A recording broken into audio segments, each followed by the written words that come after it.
इंदिरा गांधी का घर और बेडरूम अब एक सफदरजंग रोड, नई दिल्ली में इंदिरा गांधी स्मारक के रूप में एक संग्रहालय है, जहां उनकी निजी चीजें जैसे अलमारी, बैठक कक्ष, ड्राइंग रूम, बिस्तर और पेंटिंग जैसी चीजें उसी स्थिति में रखी गई हैं, ताकि लोग उनके जीवन और कार्यशैली को करीब से देख सकें। आप इस ऐतिहासिक जगह की तस्वीरें ऑनलाइन खोज सकते हैं। इंदिरा का जन्म 19 नवंबर 1917 को राजनीतिक रूप से प्रभावशाली नेहरू परिवार में हुआ था।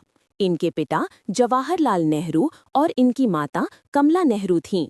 इंदिरा को उनका गांधी उपनाम फिरोज गांधी से विवाह के पश्चात मिला था। इनका मोहनदास करमचंद गांधी से न तो खून का और न ही शादी के द्वारा कोई रिश्ता था। इनके पितामह मोतीलाल नेहरू एक प्रमुख भारतीय राष्ट्रवादी नेता थे। इनके पिता जवाहरलाल नेहरू भारतीय स्वतंत्रता आंदोलन के एक प्रमुख व्यक्तित्व थे और आजाद भारत के प्रथम प्रधानमंत्री रहे। 1934-35 में अपनी स्कूली शिक्षा पूरी करने के पश्चात इंदिरा ने शांति निकेतन में रविंद्रनाथ टैगोर द्वारा निर्मित विश्व भारती विश्वविद्यालय में प्रवेश लिया। रविंद्रनाथ टैगोर ने ही इन्हें प्रियदर्शिनी नाम दिया था। इसके पश्चात ये इंग्लैंड चली गईं और ऑक्सफोर्ड विश्वविद्यालय की प्रवेश परीक्षा में बैठीं, परंतु ये उसमें विफल रहीं और ब्रिस्टल के बैडमिंटन स्कूल में कुछ महीने बिताने के पश्चात 1937 में परीक्षा में सफल होने के बाद इन्होंने सोमरविल कॉलेज, ऑक्सफोर्ड में दाखिला लिया। इस समय के दौरान इनके अक्सर फिरोज गांधी से मुलाकात होती थी, जिन्हें ये इलाहाबाद से जानती थीं और जो लंदन स्कूल ऑफ इकोनॉमिक्स में अध्ययन कर रहे थे। अंततः 16 मार्च 1942 को आनंद भवन, इलाहाबाद में एक निजी आदि धर्म ब्रह्म वैदिक समारोह में इनका विवाह फिरोज से हुआ। ऑक्सफोर्ड से वर्ष 1941 में भारत वापस आने के बाद वे भारतीय स्वतंत्रता आंदोलन में शामिल हो गईं।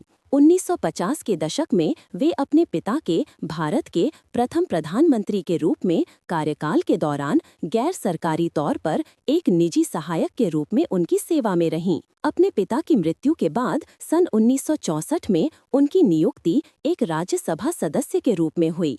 इसके बाद वे लाल बहादुर शास्त्री के मंत्रिमंडल में सूचना और प्रसारण मंत्री बनी। लाल बहादुर शास्त्री के आकस्मिक निधन के बाद तत्कालीन कांग्रेस पार्टी अध्यक्ष के कामराज इंदिरा गांधी को प्रधानमंत्री बनाने में निर्णायक रहे। गांधी ने शीघ्र ही चुनाव जीतने के साथ साथ जनप्रियता के माध्यम से विरोधियों के ऊपर हावी होने की योग्यता दर्शाई। वह अधिक वामवर्गीय आर्थिक नीतियां लाईं और कृषि उत्पादकता को बढ़ावा दिया।